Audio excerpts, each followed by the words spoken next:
So good morning dear students, welcome back in HWA current affairs classes. कल की current affair की class नहीं upload हो पाई थी, उसके लिए सॉरी। मैं आपको आज उसका PDF प्रोवाइड करा दूंगा। आज हम पढ़ने वाले हैं 18 जनवरी का इंपॉर्टेंट करंट अफेयर, जो कि आपके लिए मोस्ट इंपॉर्टेंट एंड इंटरेस्टिंग होने वाला है। तो जितने भी बच्चे यहाँ पे जुड़े हैं, आपको बस एक काम करना है, वीडियो को लास्ट तक देखना है, क्योंकि इसमें मैंने बहुत से ऐसे पॉइंट ऐड कर रखे हैं जो कि आपके एग्जाम के लिए मोस्ट इंपॉर्टेंट है। तो चलिए बिना किसी टाइम वेस्ट के शुरू करते हैं आज की अपनी मोस्ट इंपॉर्टेंट क्लास 18 जनवरी करंट अफेयर।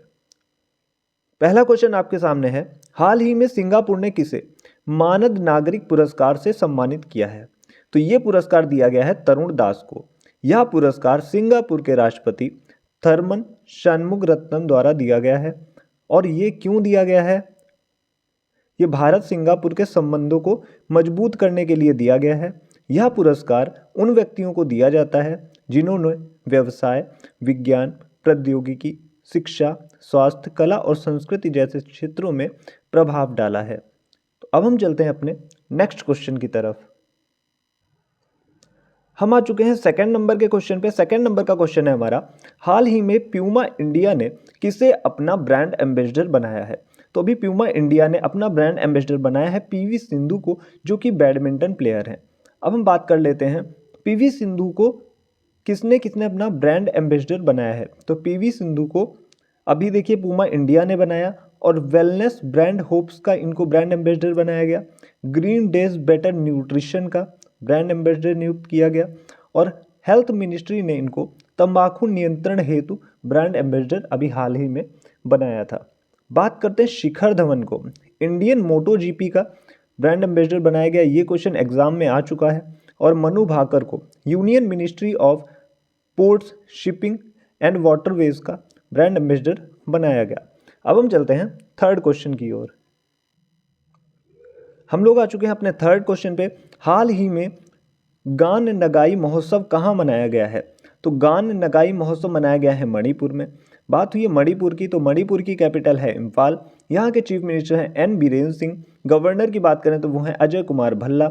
और फेस्टिवल्स की बात करते हैं, स्टैटिक GK का टॉपिक है, और ऐसा कोई एग्ज़ाम नहीं है जहाँ पे ऐसे क्वेश्चन ना आते हों, जैसे संगई महोत्सव, लाई हरोबा, नट संकीर्तन, याओसांग, गान नगाई अभी जो हमने डिस्कस किया, शिरौ लिली, लामलाई, निंगोल चक्कोबा और कचाई लेमन फेस्टिवल मोस्ट इंपॉर्टेंट है। और कई बार ऐसे फेस्टिवल पूछता है जो आपसे स्किप हो जाते हैं, आप उन पे ध्यान नहीं देते। जैसे बहुत सारे बच्चे लामलाई महोत्सव नहीं पढ़ पाते हैं, नट संकीर्तन छोड़ देते हैं, वो केवल ऊपर ही ऊपर इंपॉर्टेंट चीज़ें देख लेते हैं, जिसकी वजह से उनके क्वेश्चन एग्जाम में छूट जाते हैं।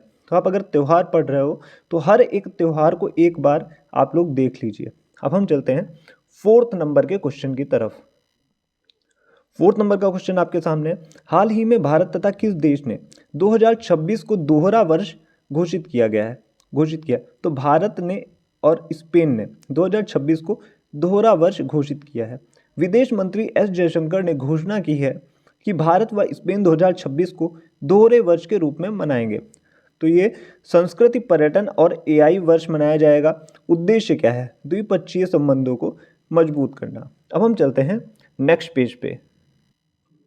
तो हम आ चुके हैं अपने नेक्स्ट पेज पे। जैसा कि अभी हमने डिस्कस किया कि भारत और स्पेन 2026 को दोहरे वर्ष के रूप में मनाएंगे, वैसे ही यूनाइटेड नेशन ने देखिए अभी 2024 को अंतर्राष्ट्रीय कैमिलेट वर्ष घोषित किया था, और 2025 को यूनाइटेड नेशन नहीं, 2025 को अंतर्राष्ट्रीय सहकारिता वर्ष, शांति और विश्वास का अंतर्राष्ट्रीय वर्ष, क्वांटम विज्ञान और प्रौद्योगिकी का अंतर्राष्ट्रीय वर्ष घोषित किया है।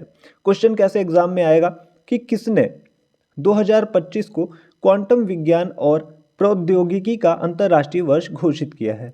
तो ये आपको 4 ऑप्शन देगा जहां पे आपको यूनाइटेड नेशन टिक करना है।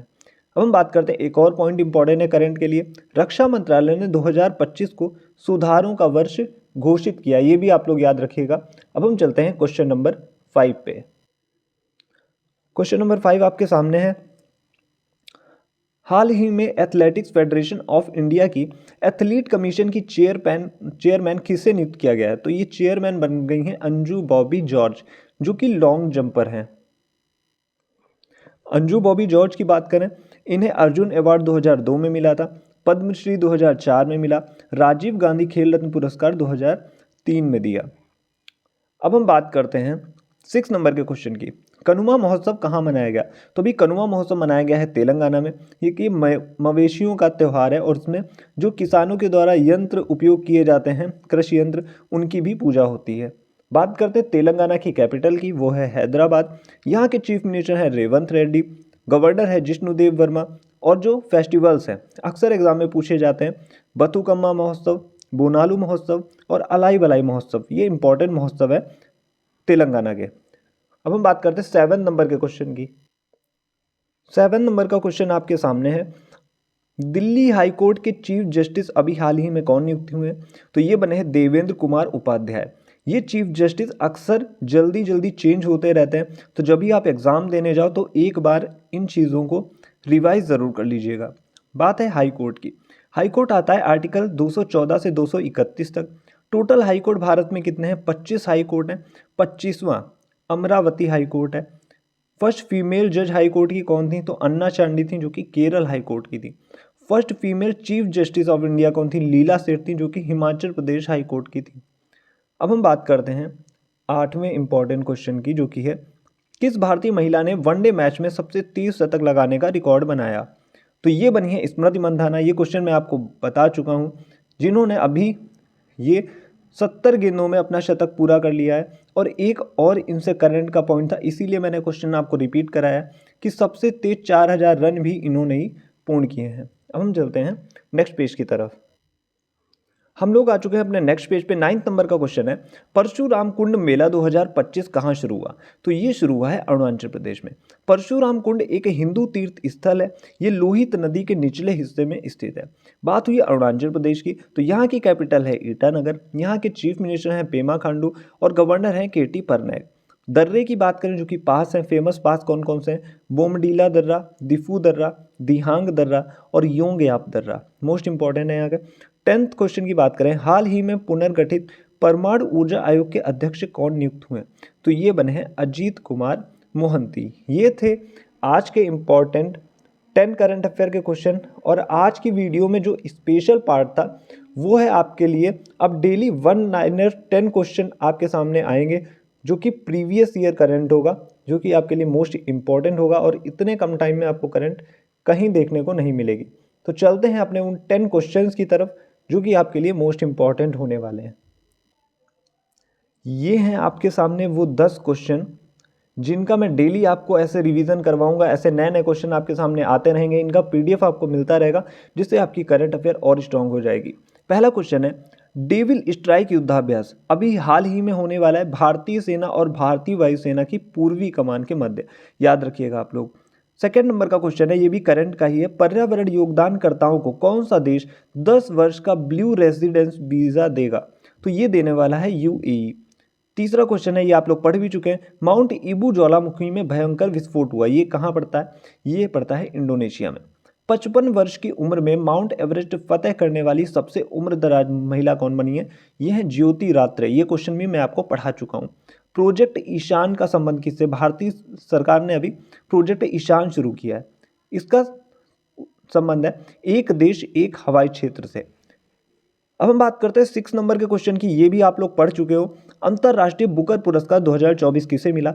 जैनी अर्पण बैग को मिला, इनके उपन्यास कायरोस के लिए।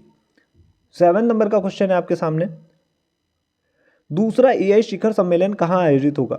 तो ये हुआ है साउथ कोरिया में। ये क्वेश्चन आप लोग जरूर याद रखिएगा, 1 लाइनर फॉर्म में मोस्ट इंपॉर्टेंट क्वेश्चन ही मैंने ले रखे। रिकॉर्ड 30वीं बार माउंट एवरेस्ट किसने फतेह किया? लगातार तीसरी बार किसने फतेह किया? कौमी रीता शेरपा ने। बात करते हैं 9 नंबर के क्वेश्चन की, जीरो वेस्ट टू लैंडफिल सम्मान प्राप्त करने वाला भारत का पहला हवाई अड्डा कौन सा बना है? तो अभी इसको मैंने नीचे लिख रखा है, यहाँ पे जगह नहीं थी। इसका आंसर जो कि नीचे लिख रखा है जो है Thiruvananthapuram. Zero waste to landfill ये मिलता है तिरुवनंतपुरम एयरपोर्ट को। 10 नंबर के क्वेश्चन की बात करें तो 2024 में G7 शिखर सम्मेलन किस देश की अध्यक्षता में हुआ? तो ये इटली में हुआ। इटली में एक शहर पड़ता है पुगलिया शहर, वहाँ पे हुआ। तो ये थी आज की करंट अफेयर। आई होप आप सभी को समझ में आई होगी।